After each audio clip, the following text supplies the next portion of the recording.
Hello students, this is your preamble which I am showing you. और इसको पहले मैं एक बार पढ़ती हूँ. We the people of India having solemnly resolved to constitute India into a sovereign, socialist, secular, democratic republic and to secure to all its citizens justice, liberty, equality, fraternity. इन चीज़ों के ना मतलब आपको क्लियर होने चाहिए. क्या कहना चाह रहा है? We the people of India मतलब हम भारत के लोग, मतलब ये जो कॉन्स्टिट्यूशन है, ये जो कॉन्स्टिट्यूंट असेंबली है जिसने ये लिखा है, ये हमें रिप्रेजेंट करती है. हमने अपने लिए कॉन्स्टिट्यूशन लिखा है और हम इंडिया को कैसा बनाना चाह रहे हैं? Sovereign, socialist, secular, democratic and Republic. Sovereign का मतलब होता है कि जितने भी डिसीजंस इंडिया लेगा वो सब हमारे खुद के होंगे. कोई भी बाहर की पावर या कोई भी एक्सटर्नल पावर से हमारा कोई भी डिसीज़न इफ़ेक्टेड नहीं होगा. ठीक है, जो मैं करूँगी वो मेरी मर्ज़ी है, हमारे कंट्री के अंदर की बात है. अगर हम कोई लॉ निकाल रहे हैं तो वो हमारी खुद की मर्ज़ी है. सोशलिस्ट का मतलब है कि जो सोसाइटी है उसके अंदर ऐसा नहीं होगा कि किसी के पास बहुत सारे पैसे हो गए और कोई बहुत ही गरीब रह गया. गवर्नमेंट को इस तरीके से काम करना होगा कि जो पीपल हैं, जो लोग हैं, जो पब्लिक है, उनके पास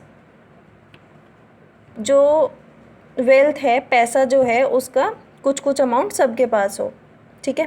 सेक्युलर का मतलब होता है कि कंट्री जो है उसका कोई एक रिलीजन नहीं होगा. इस बात का मतलब ये है कि सारे रिलीजन्स कंट्री के अंदर इक्वल होंगे.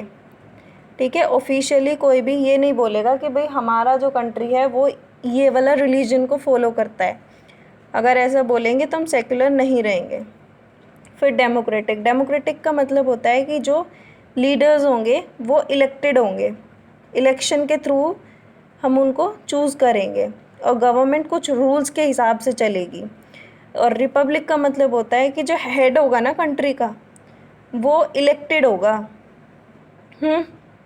हेरिडिटरी नहीं होगा कि आज वो है तो उसके बाद उसका बेटा बन गया. ठीक है.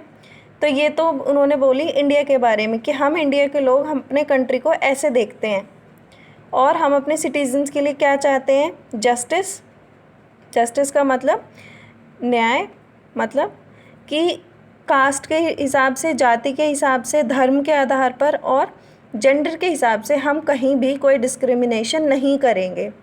ठीक है. और सोशल इनइक्वालिटीज़, जो सोसाइटी के अंदर इनइक्वालिटीज़ हैं, उनको हम कम करने की कोशिश करेंगे और गवर्नमेंट जो है हमारे लिए काम करेगी.